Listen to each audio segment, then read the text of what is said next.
So yes, like Jason said, my name's Tyler. I'm based in the St. Louis area. I'm a freelancer. I'm also a member of the Las Vegas Philharmonic, and I teach at various area colleges. I've been fortunate enough to know Roger for, gosh, going 16, 17, 18 years now, and having worked with the Kansas City Symphony. And I wanted to go through with this conversation with everybody, kind of a brief summary of Roger's bio. And what I want to focus on is two real main areas of interest that I think everyone would really like. One is that, well, to start, Roger was originally a euphonium player and joined eventually what is, at the time, the Vienna Philharmonic of euphonium jobs. He was solo euphonium of the President's Own Marine Band, having joined in 1981, that June 9th of 1981, which is almost 40 years ago. During that time, and I remember Roger telling me during an ITech performance, because he's also a conductor, he works a lot with the Fountain City Brass Band.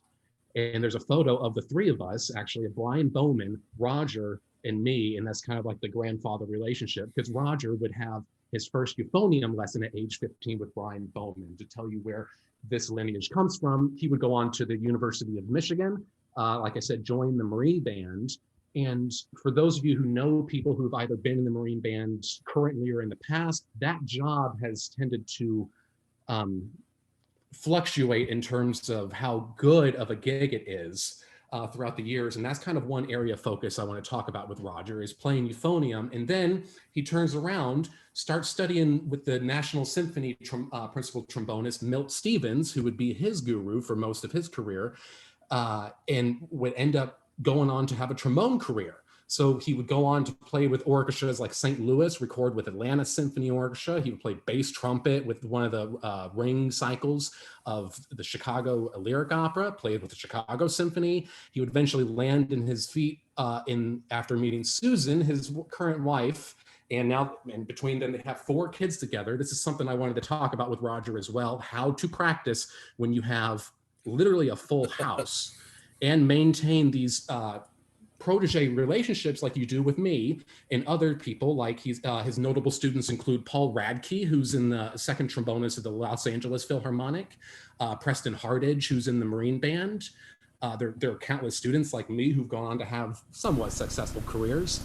And so now that he's in the Kansas City Symphony, that orchestra has done more than I would say most other orchestras, surviving and thriving during this COVID era and doing different concert plannings. And so those are the two things I kind of want to focus on.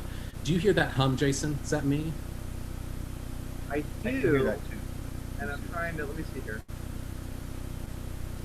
Well, Tyler, mute yourself.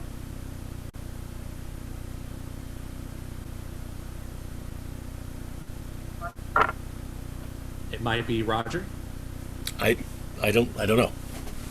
Try muting yourself for a second. It's deadly quiet around here. Okay, no, you're fine, and we'll deal with it if it's going. So the other thing I want to focus on with this conversation is what, like an orchestra like the Kansas City Symphony, who's been fortunate enough over the past 10 years to get what is the world's best concert hall now, kind of designed after the Disney concert hall in Los Angeles. So, Roger, first, how did you end up? Thank you for being here. Oh, sure. Tell me how you actually did. I know a lot of euphonium players who play trombone players who play euphonium, but that's somewhat of like a Chinese fire drill of career, of going from one to the other. Well, and again, thanks, David, Jason, and Tyler for having me. And just a few little corrections. When I got into the United States Marine Band, I was just a member of the section. I finished as the principal player and euphonium player. My predecessor was a guy named Luke Spiros, who was a long-time, very solid player, principal player and soloist in the band. And I didn't play bass trumpet in the ring cycle. I played principal trombone at the Lyric, and which was a really great experience. I mean, it was the first time the company had ever done it. They had Zubin Mate on the podium, a guy who just, I don't know how you stay ahead of, on top of 17 and a half hours of music, but he was, all over it, to the extent that he was correcting the singer's German diction as a guy who, speaks Hindi as his original language. I think I think of myself as being sort of the most extreme version of a, maybe for trombone players, I hate to say it, kind of an embarrassing number of guys that have had a pretty successful career who got their start as euphonium players. I mean, I can think of a number. I mean, Jay Friedman, Tim Myers, who's a great euphonium player, Larry Zalkin, who plays just great euphonium, and of course, even going back to Henry Charles Smith, who I think, I don't know if any of you guys have ever heard this. I think the most beautiful bolero recording I know was on an old Philadelphia orchestra recording called Ports of Call. And it's Henry Charles Smith, and he sounds great. I mean, exactly like you'd want to hear it done.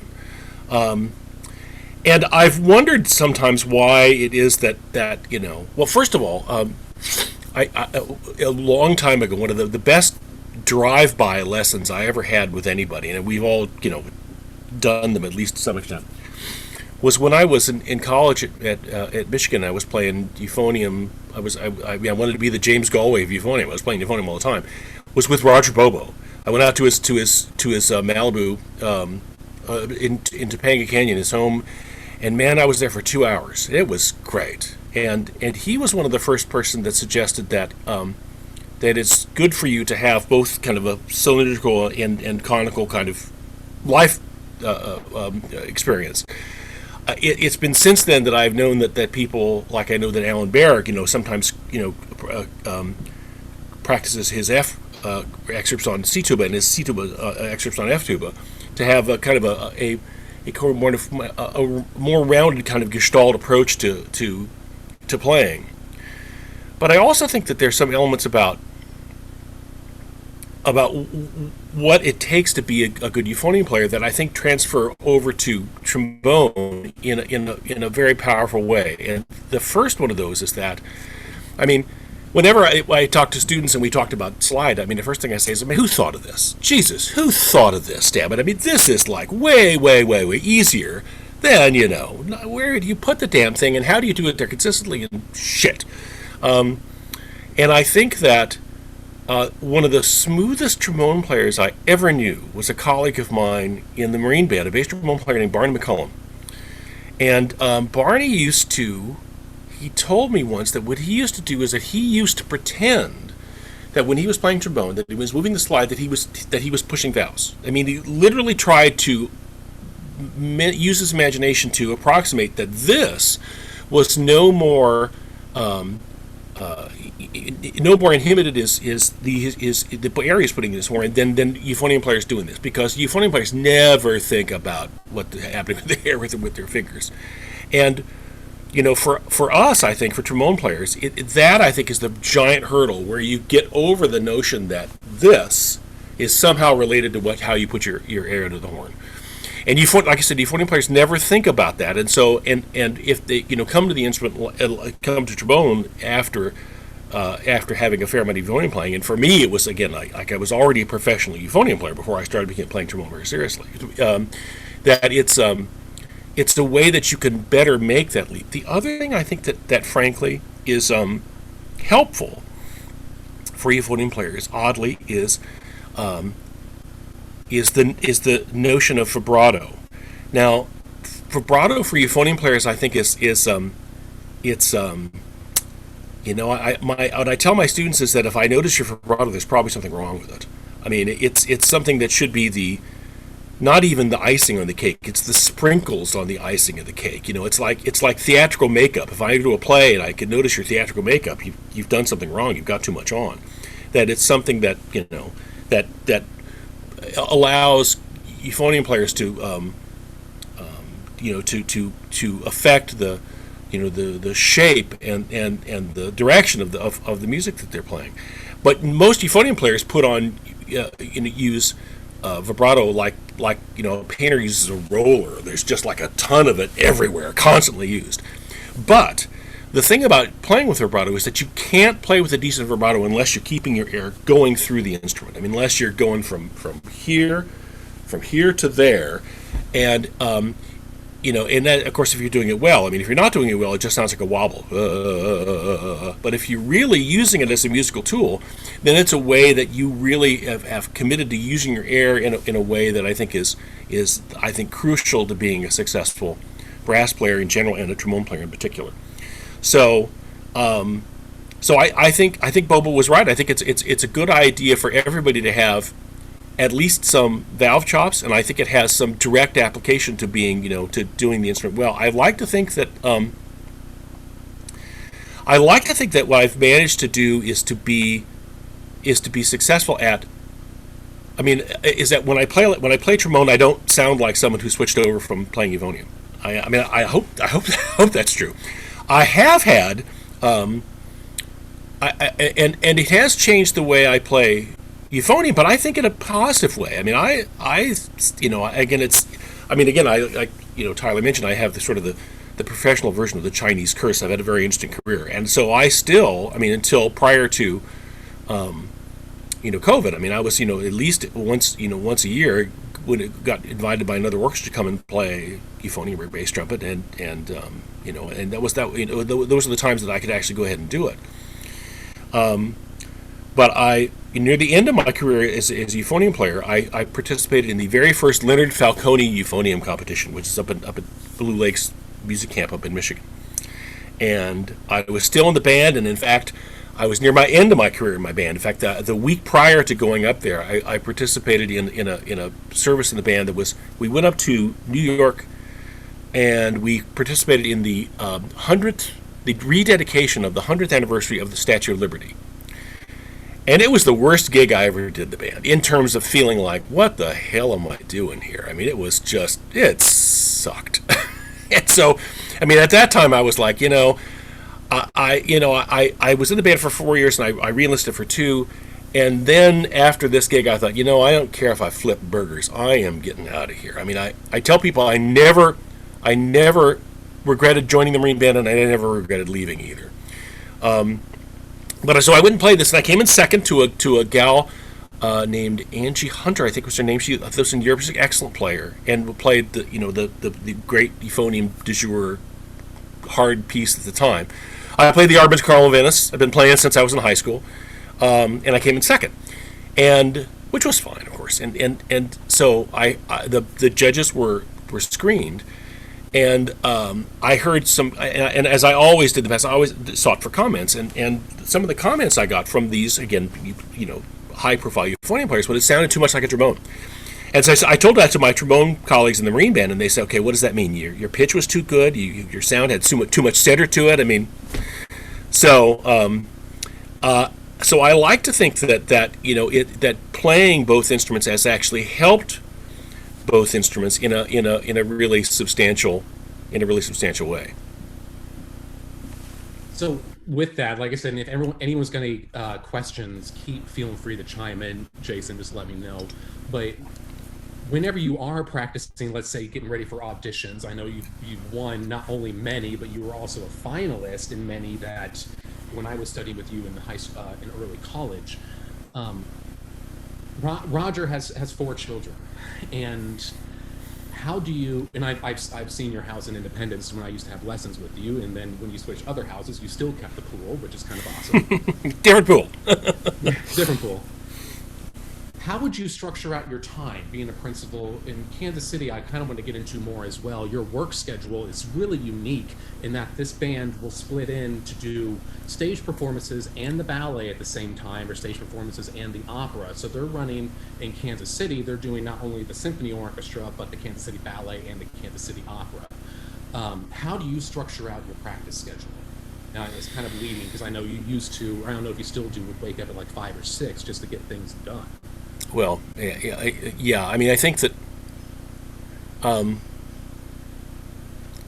practicing is money in the bank. You got to put it in to take it out, and so the challenges are different depending on kind of where you are in your career. When earlier in my career, I mean, I think that I was, like, first of all, anybody who's had a chance to do what I do for a living for 40 years now is, first and foremost, above all things, extremely lucky. I've been extremely lucky. And one of the ways I've been extremely lucky was to have 3 really great and important teachers. One being Brian Bowman, who again was, one of the, I think everybody may have 1 or 2 people in their life where you could look at that person and say, man, if it weren't for me, I don't know where I'd be. And he's one of them. And he's the only one that's still with us, actually. And the other 2 were Abe Trochinsky, who was a force of nature, and Milt Stevens, who's again not with us any longer, who was the Mr. Goodwrench of trombone playing. There was no aspect of trombone playing that he had not thought about in excruciating detail. And so, one of the things that sort of I got from Milt was the notion of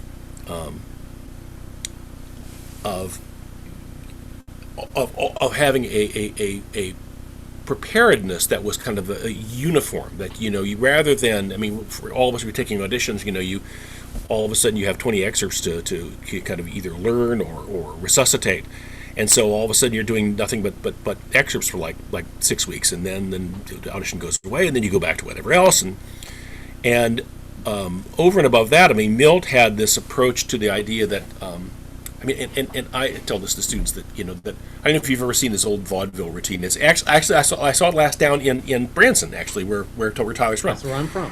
And it's an old vaudeville routine where you get guys get a dinner plate and a really long thin dowel, and they get the plate on top of the dowel, and they get the dowel spinning, and they get the plate spinning, and so this plate is spinning on top of this dowel, and so then he gets another plate and another dowel, and then pretty soon he's got a dozen plates. And what happens when the plate starts to slow down, it starts to wobble, and so he has to go over and start to get it spinning again. And the notion is this guy is going back and forth, keeping all these plates spinning. And Milt's notion was that you've got all these plates in your own playing. You've got your pitch plates, you've got your soft playing plates, you've got your articulation plate, and all the varieties of articulation that you need. Euphonium players need 2. We need about 5. Low range, vibrato. All kinds of things. In fact, he had his 70 exercises, which were 5 exercises in 14 different areas. And the notion was that you had to clear the bar, basically, on all of these things. We all know the person who does, the best bolero you've ever heard, but they can't play the ride for shit. And if you can't clear the bar on all of these things, there's a minimum standard that you have to get over. And so being able to have all of these constituent skills really in hand is really important. And of course, like all things, that you practice the things you can't do and you review the things that you can. And so having that approach where you're really keeping a conscious effort to make sure that all of the constituent elements of your playing can clear the bar is really important. And one of the ways that Milt did about excerpts is that you had and Milt had lists for everything. The top 20 excerpts for principal trombones, top 20 for second trombones, top 20 excerpts that you play in sections. And he was a guy he was one of these guys that Xeroxed every part of everything he ever played. And so when I would go to his lessons, he had these stacks that were 2.5 feet high. And I just say, Bill, can I borrow some music? And so I'd take a couple inches of principal parts and Xerox them, of the courses well before IMSLP and things like that. And so I had my own stack of Xeroxed excerpts that you have these your top 7 or 8 excerpts, and that you play at least one of them every day. And so that you always have your bolero or your Mozart Requiem or your Hungarian March or the ride. The ride is not like riding a bicycle, man. It does not get easier. And so that rather than having to resurrect not only the excerpts themselves, but the kind of the style of playing and attitude of that you're preparing, that you sort of are always praying for an edition, whether it's next week or 3 months from then. And so then it's an easy way to sort of go back and forth between again, you've got all your plates spinning, and one of those plates is having not only your skills but what you need to prepare. I still do that to this day. That just reminds me from taking lessons with like the excerpt cycles. Yeah. Having your 15, but you do a block of 3 Monday to Friday, and then you Yeah. keep repeating. Yeah, and yeah, I think it's a worthwhile thing to do. Now, so once you have the job, then there's and I suppose it can vary. I mean, I think that Kansas City Symphony is more common these days than not, in that one of the things that I have to do is to basically triage what's coming down the pike, because depending on what's happening, we could be one of the, and I think that I've been involved in contract negotiations both in the Kansas City Symphony and have been involved in orchestra representation in by the Grand Teton Music Festival. The longest job I've ever had has been over 30 years. But I one of the contract stipulations we have is that once we doing a subscription concert, we can't do anything else between when the first rehearsal happens and the last concert. And one of the reasons why we do that is because we do different stuff all the time. I mean, even preparing for a negotiation, I looked through one of our to see how many times that we did more than one thing a week, and I was stunned that it was not the number of times that we were doing more than 2 programs a week, but how many times we did 3. Where you were doing that was sort of true in St. Louis Symphony too. But there was I mean, that was more than 25 years ago. But like, for instance, in a week when we do pops concerts, there would be a split week, and one half of the orchestra would do pops, and one half would do children. No, all the orchestra would do pops, and half the orchestra would do children programs, and the other half would do a Saturday night, chamber orchestra program. And so it kept everybody's workload to a manageable minimum. But but for us these days, when you throw in not only doing whatever you're doing for a subscription concert, and of course opera, ballet, but also the number of quote specials. These are things that permeate the orchestra business these days, where these are just one-off concerts where you're doing best of Pink Floyd, best of Aretha Franklin, best of Michael Jackson, right? One of the oddest special concerts I did in the last 5 years was a concert of video game music, and it was as close to a cult show as I've ever done. It was really strange. The music I thought was pretty good. Final Fantasy concert. There you go. And of which there are 18 different versions of it. And the guy would come out and says, "Okay, here's this from episode 15," and people would go crazy before we played it. They're like, "Yeah!" So, and what happens with those, of course, is that all of those shows are.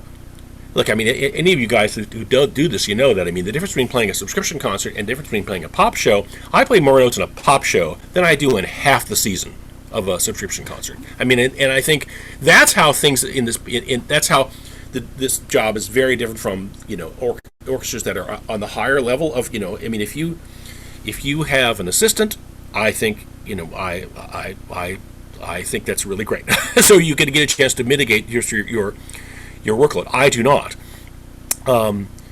And I, like I said, in the old days, I remember hearing someone make a quote from Arnold Jacobs saying that one of the reasons why he really liked Bruckner and Mahler concerts is that he didn't have to practice that week.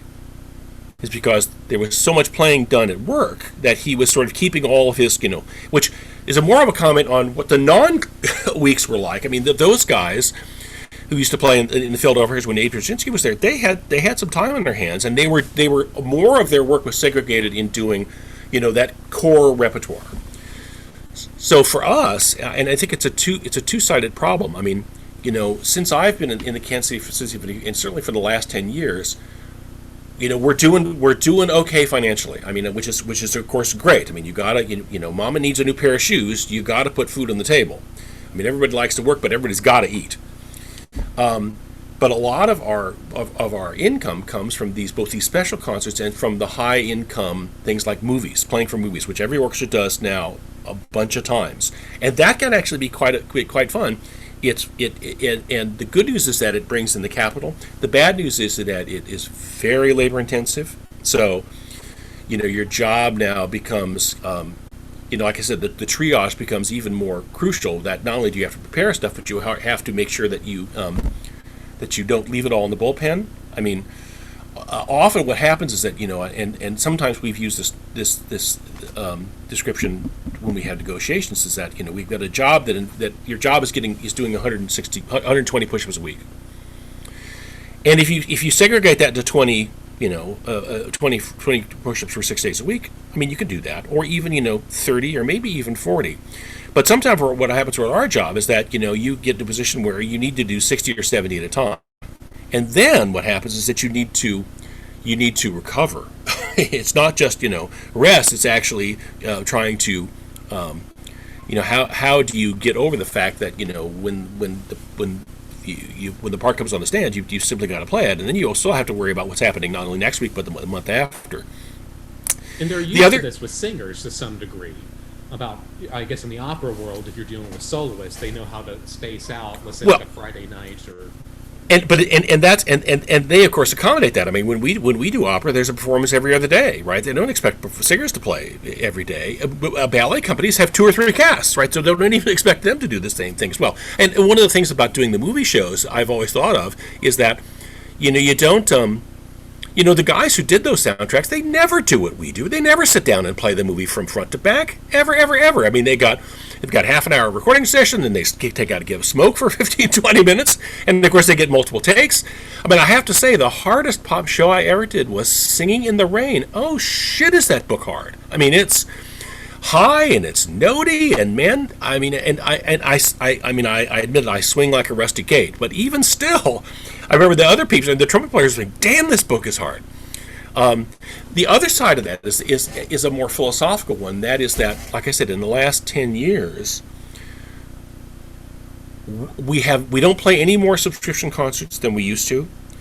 But the percentage of what we do that's dedicated to these non-core related activities has increased. So the percentage of time that we spend playing great classical music for people who pay good money to come hear that has actually gotten lower.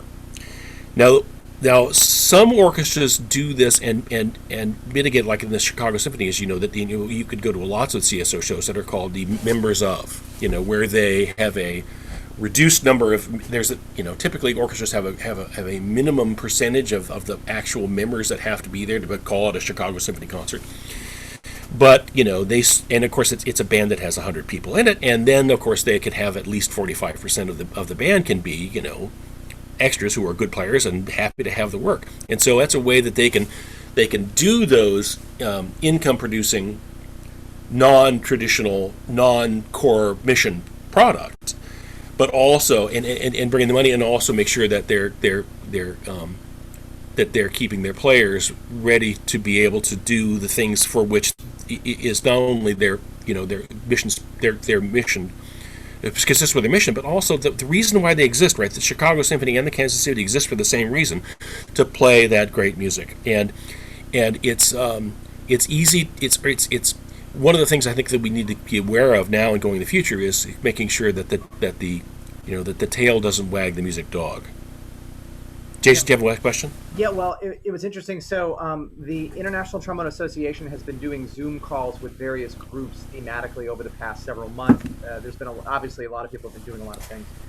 One of those calls included basically any trombonist who ever played with the New York Philharmonic who was like still alive. All came in for a Zoom call, and then there were like 300 people that watched, right? But one of the questions that came up in the chat was, what's the difference between playing in like a regional orchestra or like one of the big orchestras? And at the time, Nitzana Rose and Colin Williams in particular spoke up, saying that a lot of the regional orchestras seem to have to spend a lot of their time playing like the Pops concerts, and that type of material.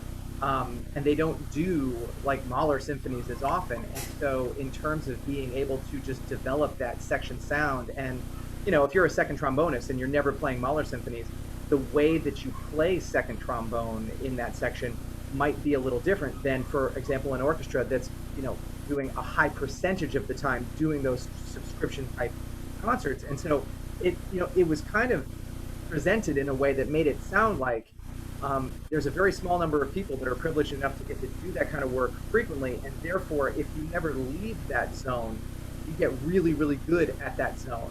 But if you play, let's say, a regional orchestra that is almost never in that zone, then you're not really gaining experience playing in that zone. So it's actually harder to kind of break through. So it's, in some ways, it's kind of creating like a divide in terms of the way that people are playing in the industry. Yeah, I think that there's some truth to that, and you know, clearly one of the things that's changed in the last several decades is that now, I mean, there are, and it's a good thing. I mean, there are way more full-time salaried positions for trombone players, right? I mean, you can actually have a job, and again, it goes back to thinking about how fortunate we are. I mean, how many singers, how many dancers get a chance to have they can do what they do on salary. They're not like actors. I mean, where it's all gig work. I mean, you're just going from one gig to the next. So that's a good thing. And also, I was really fortunate enough. It's kind of a long story to get invited to go play an audition in Germany in the Bamberg Symphoniker, which would have been those jobs. I mean, if they do American in Paris, it constitutes a pops concert. That's as far as those bands go. And of course, it's also one of the A level bands there. So there's two principal trombone players. So you're either you're on 2 weeks and off 2 weeks, like being a fireman. And I thought, damn, what a great damn job. I remember I used to be a junkie in terms of getting orchestras brochures. Even looking at the time at the Toronto Symphony, they did something like 30 subscription concerts, and I thought, 3 series, and I thought, oh my God, it's like being in Europe. But like I said, I mean, everybody's doing what they can to make sure that they make ends meet, and I think as long as you keep your eye on the ball, again that we remember why it is that we do this for a living, I think it's possible to be able to do that if you both have that as a philosophy, and also that. I don't know if how many of you have seen the movie Moneyball. It's a great flick. If you've seen it, I mean, it's a movie that all that matters is hits and runs. Well, it's similar, I think, to like one of my favorite movies, It's a Wonderful Life, in which Christmas is incidental to the story. In Moneyball, baseball is incidental to the story. It's an economics movie, and I've had some fascinating discussions with some of the folks on our board about having a Moneyball kind of approach to the non-core mission-specific activities that we do, that you want to do the things that bring in the most amount of income versus services invested, and then take that money and invest it into the core product where you want to. I remember reading an essay by Peter Pastryk, who used to be the executive director in the San Francisco Orchestra, said was the executive director actually in the Kansas City Symphony, was in the early '60s, was so progressive that he got fired, went over to the St. Louis Symphony, where in those days the St. Louis Symphony and the Kansas Symphony were very analogous organizations. They worked about 38 weeks a year. They went on strike about every other year, and turned it into a 52-week season orchestra.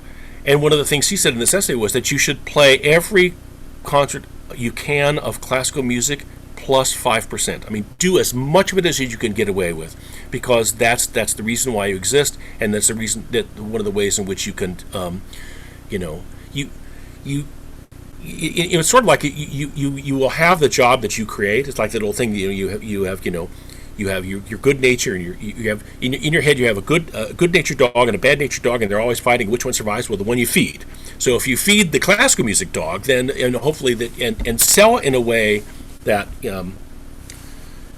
where you're selling the experience to an increasing number of people who are unfamiliar with the experience, I think then we'll be okay. I mean, that's one of the other things that has really changed, Jason, since back in the 50s and 60s. I mean, the reason why we have, why non-for-profits are tax-free is because there's the notion was that classical music and similar kinds of art forms was inherently educational. That it's like it's the not just good but good for you kind of thing. And I think that people in the industry used to support orchestras because they thought it was basically a public service. Now, I'm not sure that viewpoint exists any longer. I mean, I think that and now I think we live in an era where we are competing for people's time and expendable cash with whole lots of other places. And I think that the number of people my age and older, an increasingly small number of people, I might add,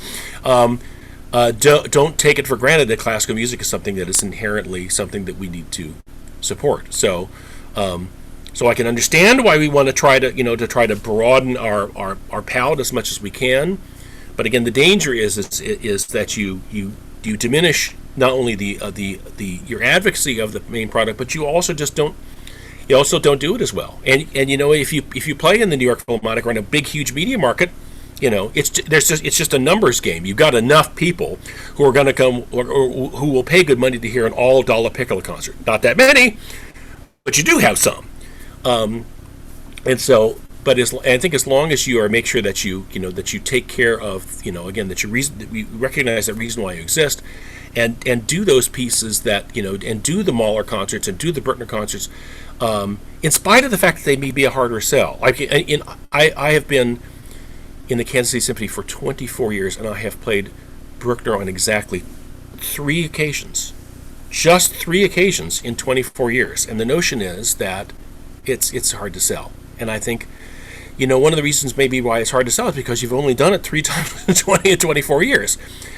And it's incumbent on us to make sure that music like that, I mean, it's like having an art museum. And so, the Serret, the dot guy, nobody likes that. Nobody has it. No, it's incumbent on you to be able to, present the broad range of orchestral music and to be able to package both play Bruckner in a way that's going to make people go, oh my God, this is beautiful music, and also package it with a Mozart concerto by a famous soloist that people are going to go, oh, I'm going to come here, soloist de jour play the 20s concerto. Oh, and Bruckner, okay, I can sit through that too. And that you help your art form by doing that. I mean, it takes a commitment not to the your essential reason for being and not just the bottom line. I was fortunate enough a couple years ago when Kansas City did Mahler 3 for the first time to be a part of that and got to hear your solo. It was a little bit past due for that orchestra to do, but it's also a very expensive piece. Well, yeah, and how about that? I mean, the first time the orchestra had ever done it, and again, remember, it was not until the 1960s that Mahler fell out of fashion fairly quickly after he died, right? I mean, it was maybe do a movement or two, but doing an entire Mahler symphony was something that as what it is now, where it's just sort of like, this is how your orchestra, this is I mean, this is sort of the step one. This is how you show that you can play with the big dogs. How well do you do? How good is your Mahler 7? But I think that there's a different commitment to that. I knew a guy, I had a former colleague in St. Louis who was in the Rochester Philharmonic when David Zinman, who is certainly one of our kind of legendary, esteemed conductors, one of the great living American conductors these days. He was in Kansas City not too long ago. I had played for him once in St. Louis, and he's shown his age, but had lots of really smart things to say. I mean, he's a really good musician. But he did not only every season he'd do a Mahler symphony, but a Bruckner symphony as well, because it was things that helped orchestra cohesion. And as we know as trombone players, I mean, the thing that's great about doing Mahler symphonies is that you actually get treated in an egalitarian way. I mean, you get things that are. I mean, I'm talking to the crowd. I mean, being a trombone player is basically being muscular background most of the time when you're playing, right? But if you're doing Mahler symphony, you're being background, but you're also being tender background or dramatic background, and you have chances to shine as a section, often chances to shine as a soloist, and not just a principal player too. I mean, so. It's not like I talked to a very smart violinist once, and he said that was the first time that had happened since Schubert wrote the Great C Major, which is one of the great pieces to play, I think. I mean, it's one of the great parts where you truly are, you're a voice in the orchestra that is absolutely as meaningful and important as any other section, and not just there, for your looks. I should also add that Roger is also a very gifted conductor. I think it was 2016. I can't remember what years, but the National Brass Band, North American Brass Band Championships, you conducted the Fountain City Brass Band and won. couple of years. I mean, it's one of my highlights of actually working with that band is having conducted. Oh well, thanks. Not an easy feat. Well, yeah, I've done a little of that here and there, and I'm very fortunate to be associated with the Fountain City Brass Band, and I think actually, I think what the Fountain City Brass Band done here is something that should be copied in every decent sized media market in the country. I mean, they're doing not only they're providing great opportunities for people to play, and as you know, brass band repertoire, it is a huge amount of very high integrity music, and it's a whole art form that's really dedicated to the notion of really high integrity amateur playing. Amateur playing in that you're not and like I said, if you define being a professional as being a salaried player, well then everybody's an amateur. Some of the best trombone players I know are amateurs, but as a it's if you want to just generate opportunities for people to play, I think looking into what Lee Harrelson and the Fountain City Brass Band has done, in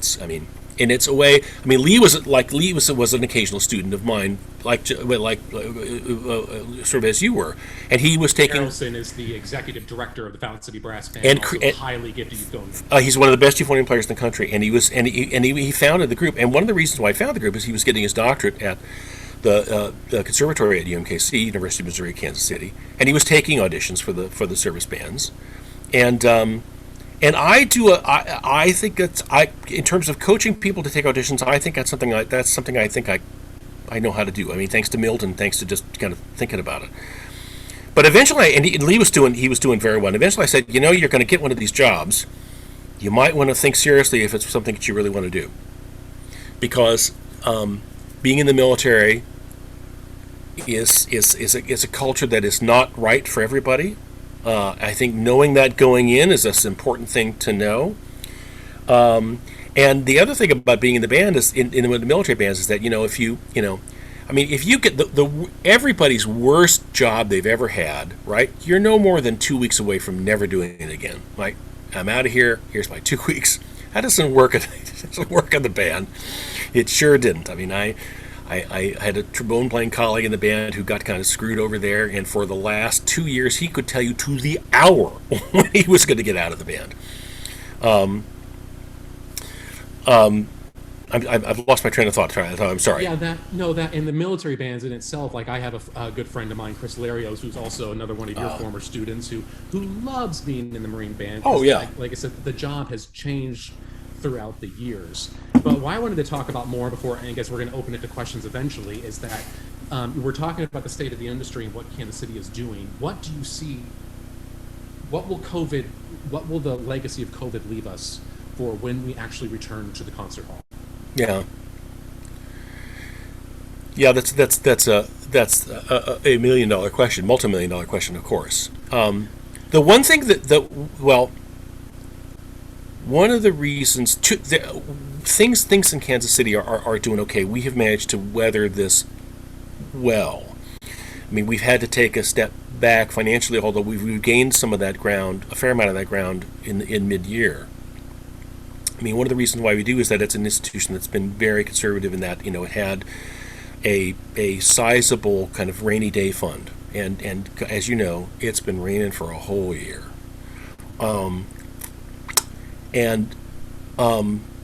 The other thing it's doing is that it's been doing as much as it can to be able to keep a presence of the institution, either digitally or in live, distanced, acceptable chamber music venues. Both in the fall and are going to start doing it. One of the things they did is they bought one of these portable. It's a basically portable stage, and they got it nicely decorated. They split the orchestra into like 16 different chamber music groups, and then they just started doing 2 and 3 concerts a day as long as the temperature was acceptable. And so they managed to play for several thousand people both in the fall, and for a lot of people it was a way not only for people to actually physically hear live music but also to be able to have to demonstrate online that guess what, we're still your Kansas City Symphony Orchestra. We're still making, and we did lots of video stuff, a lot digital content, lots of which was done actually not just by the orchestra manager, but by my colleagues who did the video, who did the audio.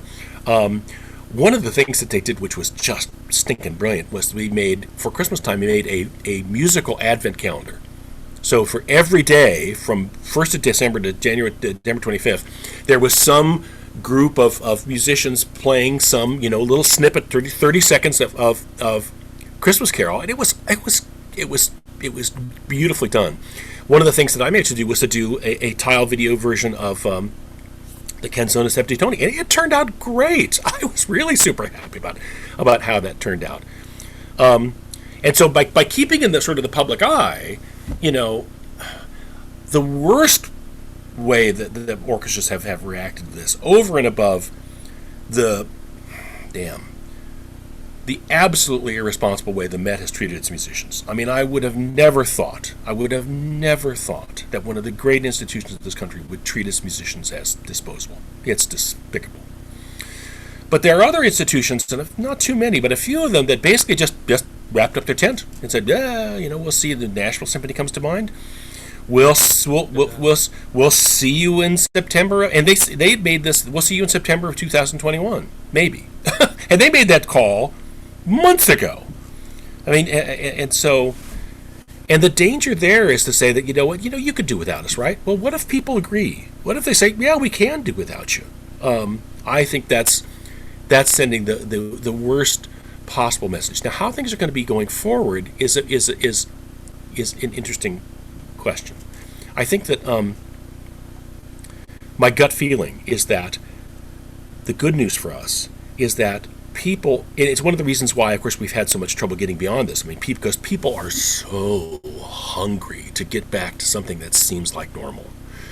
And one of those things that seems like normal is to come to a concert. And when you think of it, we have the perfect storm of business models. We get 15 to 1,600 people together in close proximity for 2 hours. I mean, if you want to get sick, that's a great way to do it.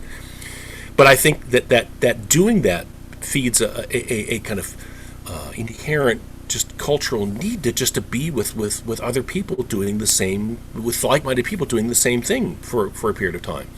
And so I think people are going to be very hungry to get back to that, and how we accommodate that and keep people safe, opening up to making sure that there's a slight distinction between when people may be, statistically may actually be safety, to when and how they will feel safe coming back to a concert, and also making sure that we do everything we can, again, to make sure that we are playing the customer service card like out the wazoo, that we are making sure that people feel when they come back that we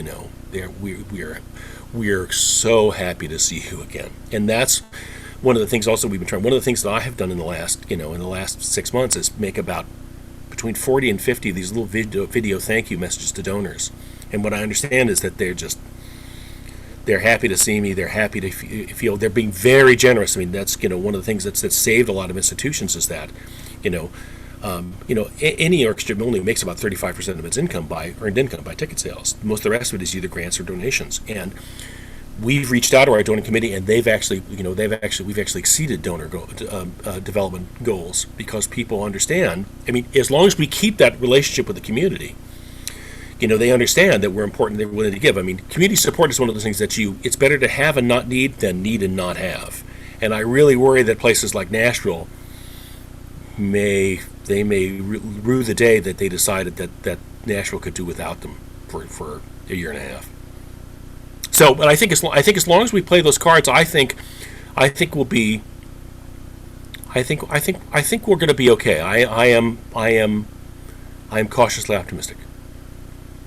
One of the things. Oh, sorry. Jason. I was just going to say, one other thing I think that may come out of all of this. Suddenly, a lot of people did not have income, right? And so a lot of people were really struggling to just survive and eat, in the country, right? Perhaps the world. But I think that there's a lot of people who have become much more woke to the idea that you have to pay for musicians. Like that you have to pay for art.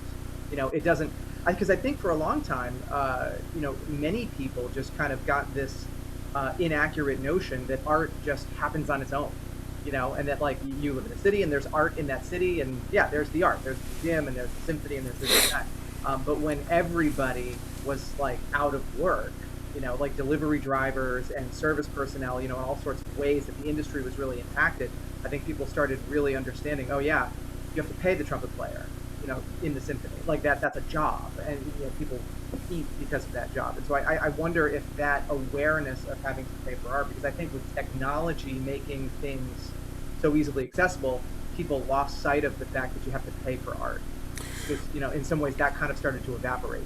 Well, and the hand in hand with that, Jason, is the notion that arts is something that generates income, right? It's not just the trumpet player you have to play, but the guy who prints the programs and the guy who does the catering. I mean, the amount. I mean, I think the last thing I saw was that we are like the fourth or fifth industry in terms of just how much money we actually generate, peripherally from what we do. I mean, look, a hell of a lot more people go to museums than go to professional football games. Enormous amount number. So.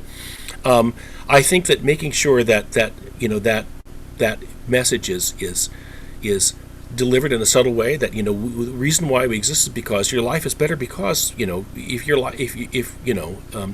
suppose you could live without the arts, but would you want to? So and that there are things that are involved in making sure that I mean, what I tell people on these thank you goodies is that a great city needs a great symphony orchestra. It does, and not just a great symphony orchestra, but great arts. The other things I think, going back to Tyler, is that may exist after this funky, strange period we've been through. I think that having a digital footprint is something that is going to be a part of everybody's gig now. Everybody's gig. In some way or another, that we're gonna, not just messages, promotional messages about concerts, but actual musical content.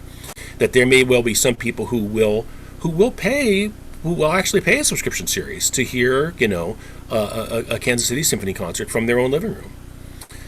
I think the other thing that is certainly going to it's certainly happening now across the industry, and it's certainly something that we're not doing, because the mayor of Kansas City has the prohibition against gatherings is still just, I think, 10 people or less. But lots of orchestras, and probably we will start there too, with doing distance performances, both distance on stage and also distance in the audience, and shortened duration. And I think that look, we package our product in so many ways now. I mean, again, we play concerts for people who want to hear Mahler, or we play concerts for people who want to hear best of Pink Floyd. And we do concerts that are for people who want to come to concerts to our concert on a Sunday afternoon, or people come to one Friday or Saturday evening. I think to the extent that, again, where it would be better for us to play as many classical music concerts as we can. I think that the market for the hour-long classical symphony concert, I think may gain some currency. It exists for a lot of orchestras in that, what are generically called coffee concerts. I mean, they're typically for older folks. They happen in Thursday, Friday, Saturday, maybe Sunday afternoon sometimes too. But I could easily see that taking for some degree of our Friday night, even expanding our classical series by, instead of having a Friday night 2.5 hour concert that starts at 8 and ends 10:30, that you actually have 2 1-hour concerts that occupy a 2.5 hour typical where it's at 6:30 and 7:45 or something like that. Because if you take that number of people and you take the ticket price and divide it in 55%, you're still making money doing it. And so, I mean, and it's I think a way that we might be able to use both feed into the people's urge to get back out to doing something, and provide a product for people that are maybe more that want to be able to enjoy classical music, but be more time conscious, to be able to and to be able to make money doing the reason why it exists. I think there may be some silver linings out of all this. I want to open this up to questions. Who said that? On that line of thought, I love the way you think this. I'm 100% in agreement about all this. I've served on orchestra committees and board relations and stuff, and so many times I'm struggling to get these kind of ideas onto the board, onto like if I remember when I lived in London that, like, for example, we were talking about like marketing and stuff. I thought the London Symphony marketed really well. They could take like a Mahler cycle and take pictures of the idea with his hair and look really cool and like edgy, and everyone, you say, oh, I want to go see that, you know? How do you get these ideas into the people in the administration who like really have the power to do it? Because, you know, I'm just a trombonist. I'm often wondering, like, how can I get this out there? Well, the two ways that I would do it is that you have to have musicians on your board. I mean, and hopefully musicians on your board that be able to articulate in a way that is going to, you know, to drive the bus in the right direction. And you need to have you know, one of the things that executive directors do is that they do board development. I mean, they have some real pull of people who are on the board or people who are going to, who again are going to be, you know, you want to have the right people on the bus. They want to make sure that they're there to be able to support art form and essential to that art form are supporting the musicians on stage.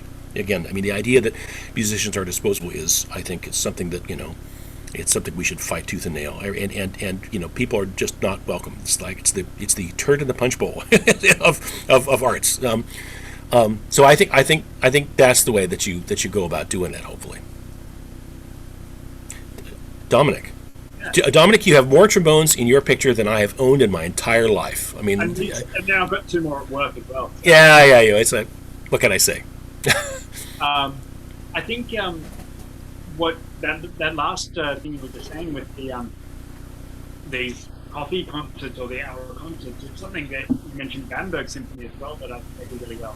Is they create concerts that the programming doesn't draw the people in, but the way they present it. Sure. They have under 25 concerts, and they were the best-selling concerts, and it was Mahler, Beethoven, Bach, and they were sold out in 15 minutes, and you had to be under 25 to go. And I think a lot of I live in Germany, so with this situation, my job is supported by the government. So,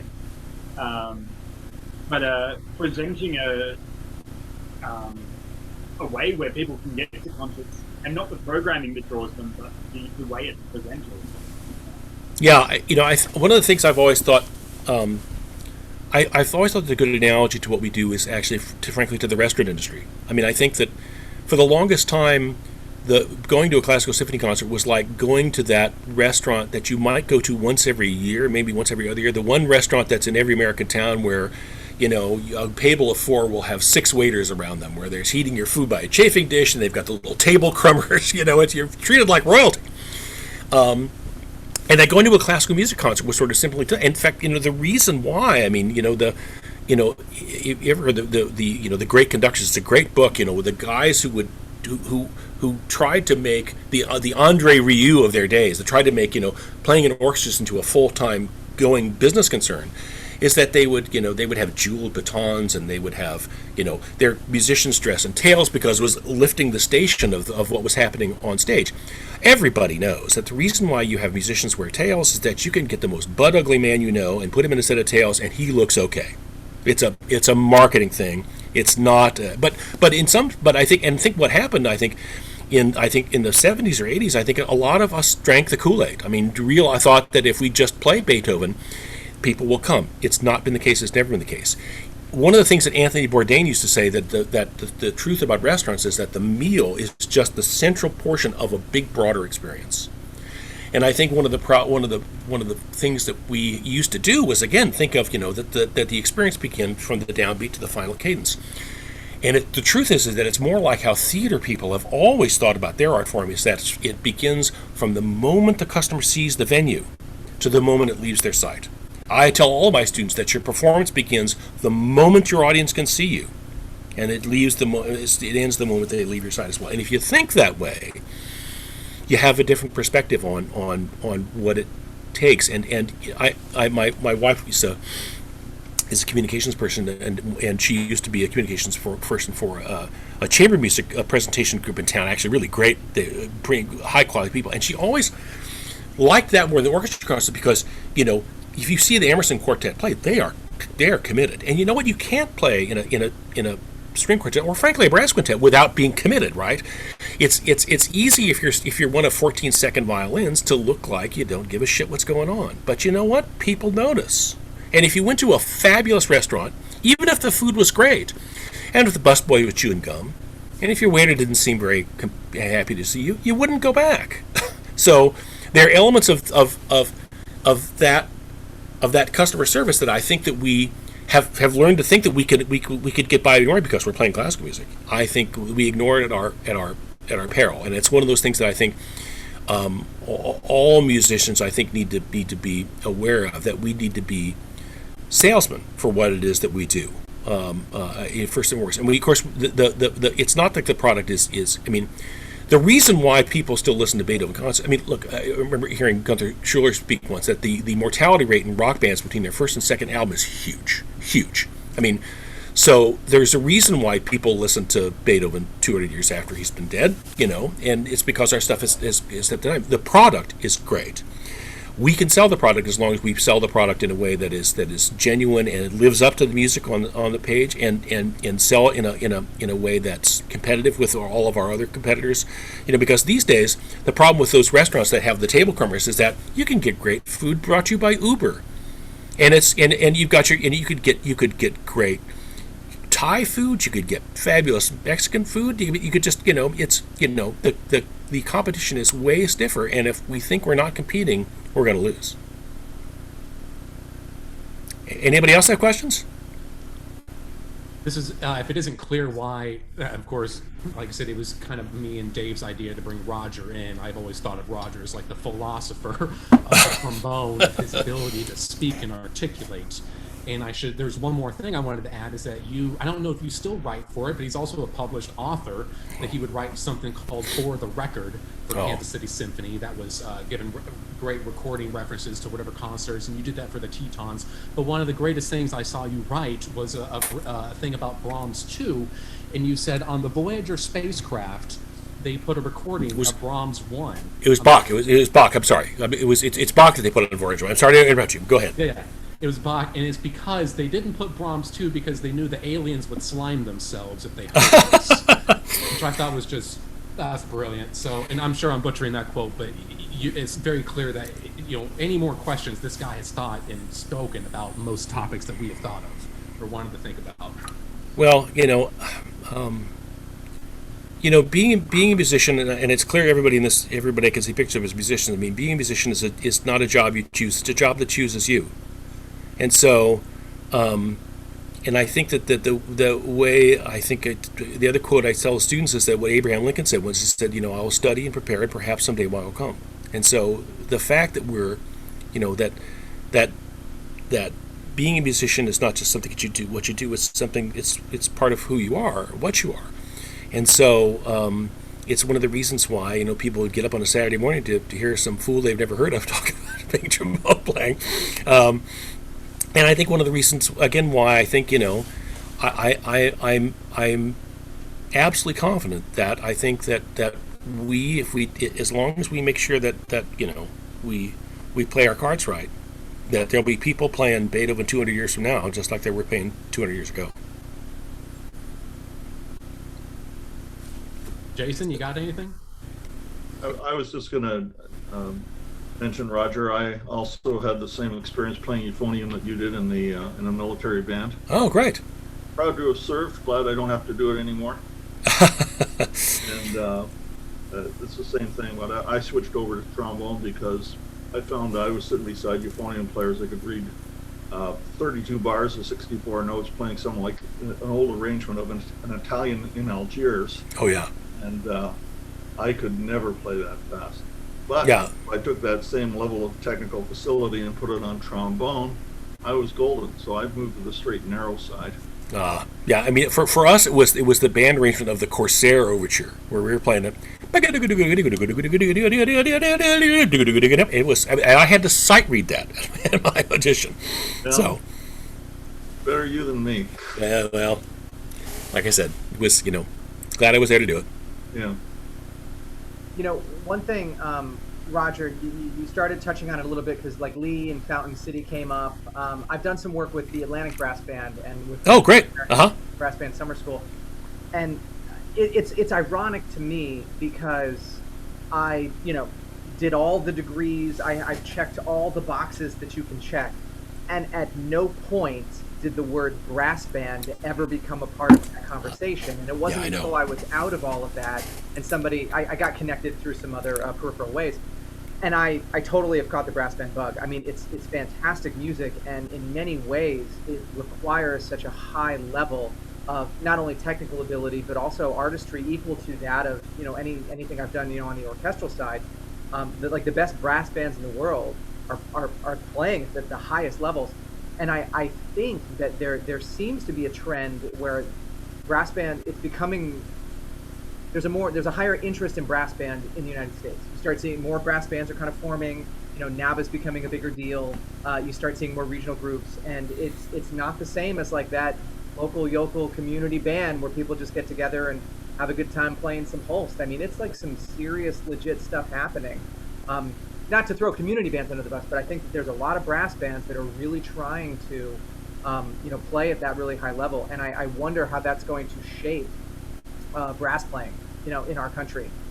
It might not affect the Chicago Symphony, but in terms of all the kids in high school and college that are studying music and are practicing and playing and then, become lifelong musicians, I do wonder how the increased popularity and interest in brass band is going to affect things.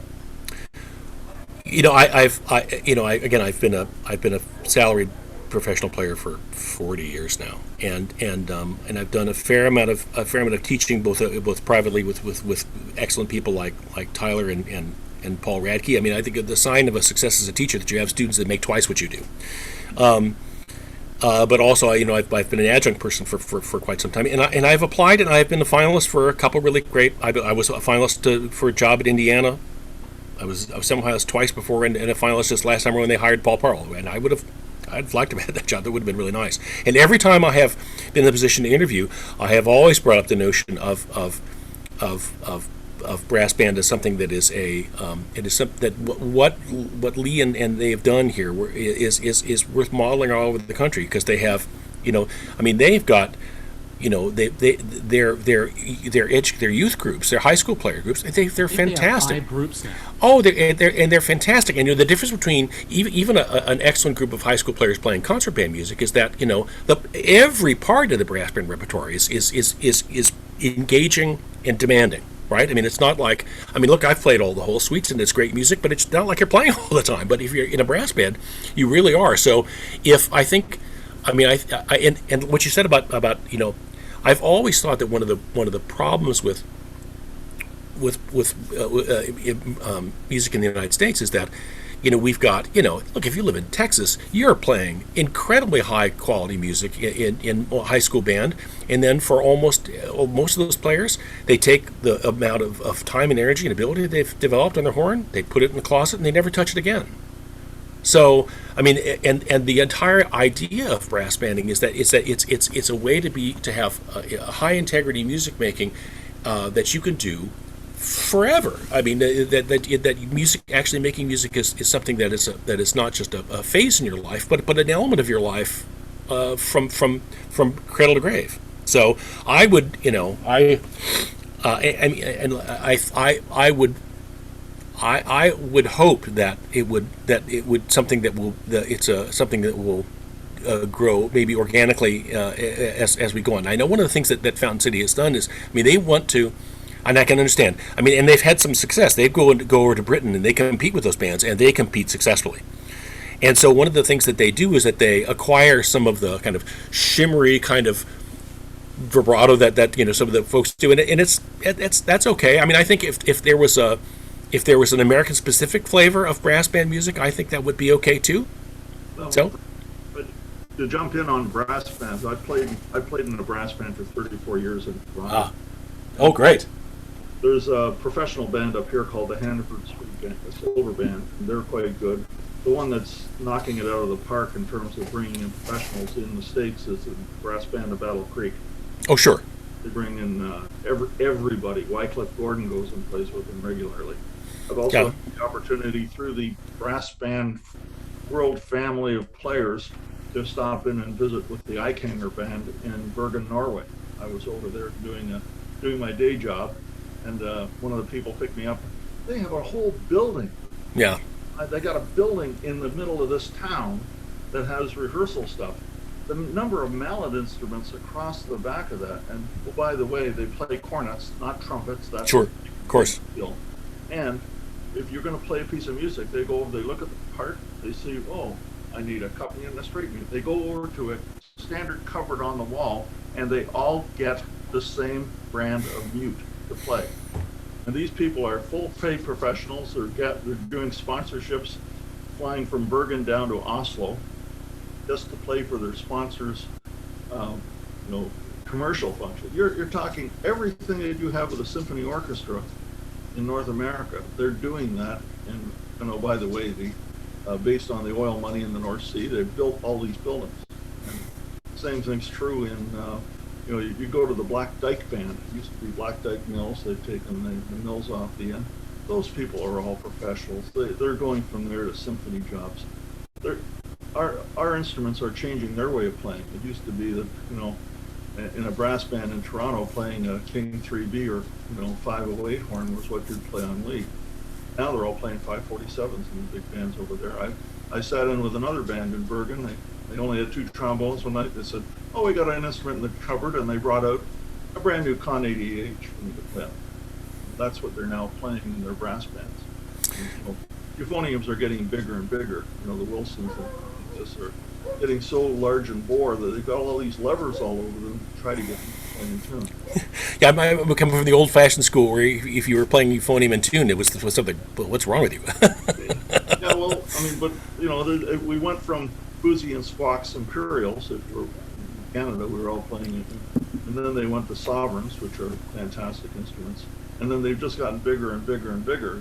You've got Sterling euphoniums. They've got some other stuff coming along, but the instruments are getting bigger and bigger, and they're getting, in their own way, more symphonic. You've also got people that really know how to write for brass bands. In the States, you've got Stephen Bulla. The main guy in the States is James Kernow. You go back a generation or two, you've got Eric Ball, who did all the Salvationist stuff. My goodness, they had such a feeling for the entire, it's like playing Tchaikovsky. Everything the guy does for orchestra is perfect. The way, these people write for brass band that way. The current guy is Philip Spark. He's writing all of the things for the contesting stuff in Europe. Yeah, I was the 2 times I had the opportunity to conduct Fountain City in at NABA. The one thing I was really impressed by some of by how moving, how the poetry that was involved in some of these high quality pieces, in addition to the fact that they were just thinking hard to play. I mean, again, Tyler played one of the pieces we did was a piece by Philip Harper, the guy who conducts the Corey Band, called Defined Right. And I remember Tyler telling me that it was the hardest damn thing he'd ever had to play. And I remember looking at the band during rehearsal one day and saying, look, I mean, the only person working harder than me is every one of you. So, I mean, but the over and above the fact that the piece was intentionally tremendously demanding, is that it had some just wonderful moments. The previous year I did a piece by Jan van der Roos called Albion, which is just flat out beautiful. It's a beautiful piece of music, and I think, and the chance to and the band, I think it was. I mean, it was conducting Albion with that group was one of the really great musical things I think I've managed to do, and I've done lots of cool musical things. But they also do some really things just to really show how good the band is or not. For example, Philip Spark did one of these contest pieces, and there's this 16th note pattern in the solo cornet, and for the contest, for this piece of music, because it's a contest piece, the same figure unison with the third cornet. So you've got to have somebody who plays in the solo rank and have people that good in the back rank as well. Yeah. Can't have any weak links. Yeah. What else, Tyler? Oh, sorry. Sorry to interrupt, Martin. I was just going to say, unfortunately, I find the trombone parts are not becoming, some of the old trombone. And if you really want to have fun, you play bass trombone in a brass band. That is absolutely most of The only instrument where the part's in bass clef in the entire band. That's right, because I've had a G trombone for a while. Oh, did you? Cool. And nobody liked it. They told me to leave it at home. They told me if I brought it back, I'd get hurt. And it was a 1913 Boozy and Company, Boozy and Hawks, amalgamated in 1931. And this thing, you could play a double piano and you would be burned. It was such a grating sound. And if I played it now, it would probably still be a grating sound, but I was getting better at it. But what the heck? But there's other things now. Rather than using G trombones, Eric Ball had a piece of music he wrote later in life, and it said, if you have a B flat F play the low C here, because the lowest note on a G is a D flat. But the G trombone was great for marching, because when you're playing a march, let's say in G flat or D flat, the instrument's going from an A flat in second position to, it's 8 feet long in seventh position.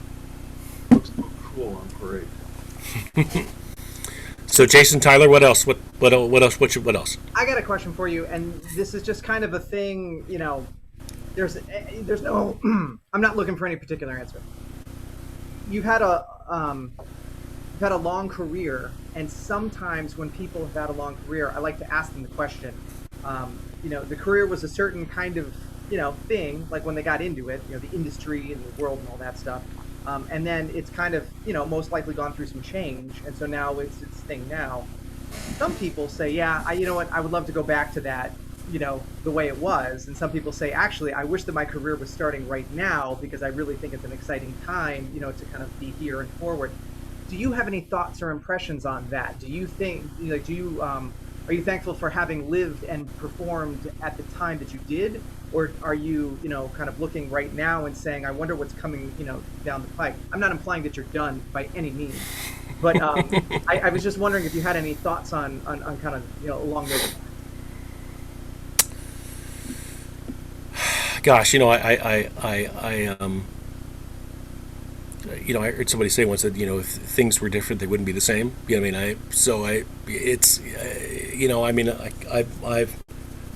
I count myself as being lucky to have had all the experiences that I've had, and I would think that if I were since I've had the great good fortune to be able to do something for a living that is consistent both with my the person that I am and the skills that I have to bring to the job.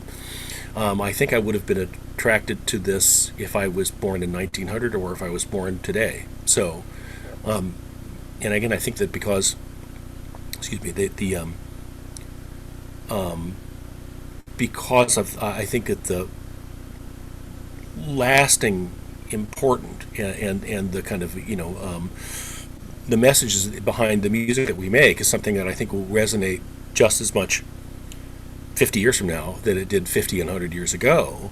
That I think that again, I'm optimistic that somebody who looks something like me, maybe has a better looking beard than I do, will be doing this 100, 200 years from now, because the for the same reason that when you go see Measure for Measure, it has something to say to you, even though it was written 400 years ago by a guy whose image we don't even really know what he looks like. So I like I said, I'm confident that as long as that there are people who want to hear, who appreciate things of beauty, I think that we'll be okay. What else? Anything? David, did you want to hear the guard check? The guard. I think what he may be referring to is that. Yeah, I do. One of the things that we used to do in the band in the bands in DC are divided into two. There's lots of military musicians around, and they're terrific great players. The kind of really high quality bands are rather the best jobs are some of the Academy Band jobs, the bands in DC, and the Army Field Band, which is in Fort Meade, which is just north of town. And in DC, the Air Force the Army and the Navy band are divided into different groups. There's a concert band, there's a ceremonial band, there are, rock bands, jazz bands. I mean, of course, you've ever heard the Airmen a Note? I mean, of course, they sound fantastic. And now talk about it being a salaried big band player. I mean, where does that exist? But we in the band, in the Marine band, it was a bigger group of people. We used to do things on rotation, because there always had to be part of the band that was ready to be able to go do White House functions. And so one of the things that we did was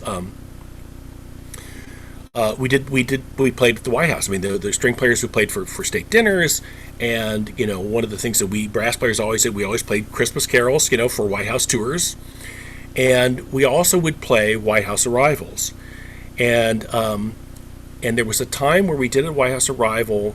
It was in I think it was January of 1985 or 86, and something had happened just recently before that. Jason was mentioning to me that he had some Secret Service people in his family, and sometime during the Reagan administration, in the middle of his second administration, in 83 or 84, there was some guy. He was just a tourist, and he managed to somehow, just kind of innocently, to walk onto the White House grounds and get into the White House, and he was just kind of wandering around. Just kind of, hey, look at this. He's just thinking it was places like a museum.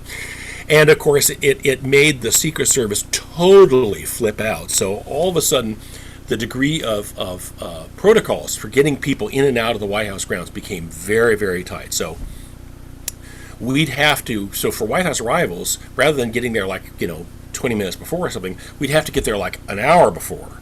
Have to get out of the bus, get out, put our instruments down. If the dogs go through the instruments, to go through a level of inspection.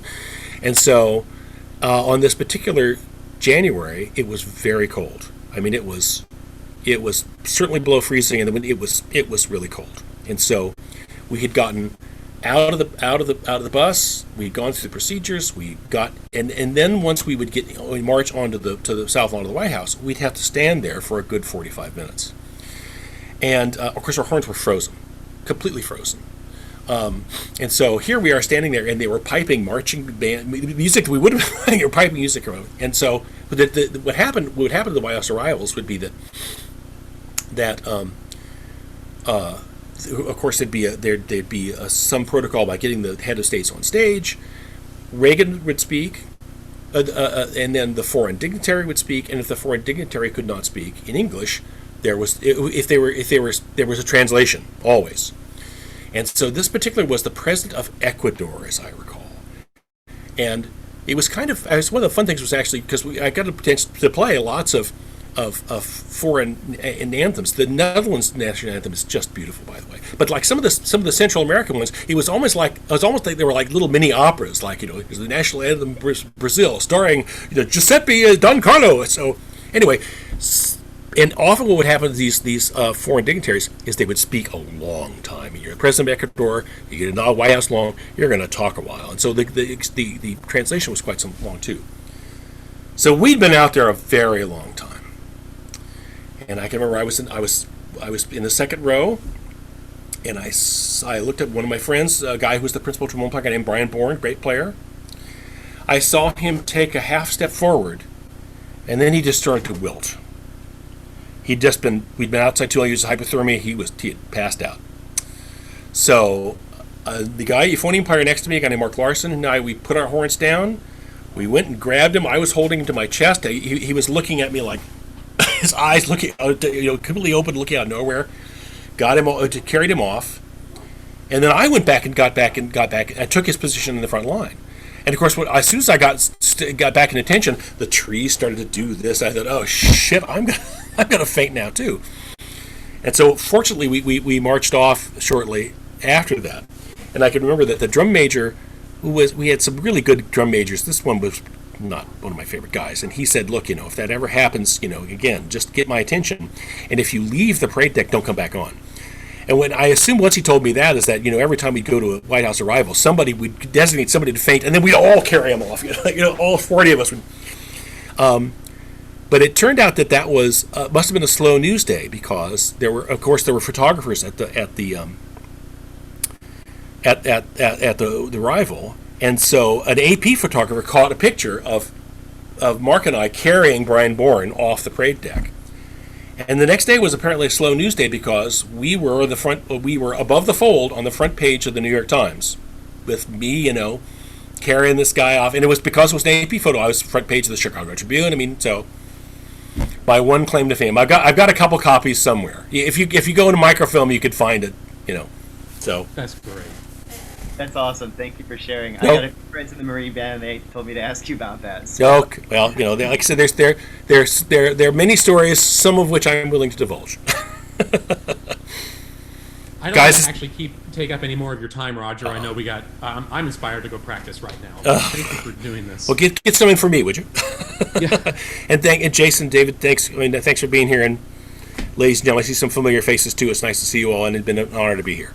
Yeah, it's been really wonderful to share some time. Thank you so much. I hope it's not the last time we see you here. Oh, great! Thanks, Jay. And let me know anytime. Wonderful. Okay. See you guys. Thank you. Bye-bye. Good to see you, Bye-bye. Roger. Let me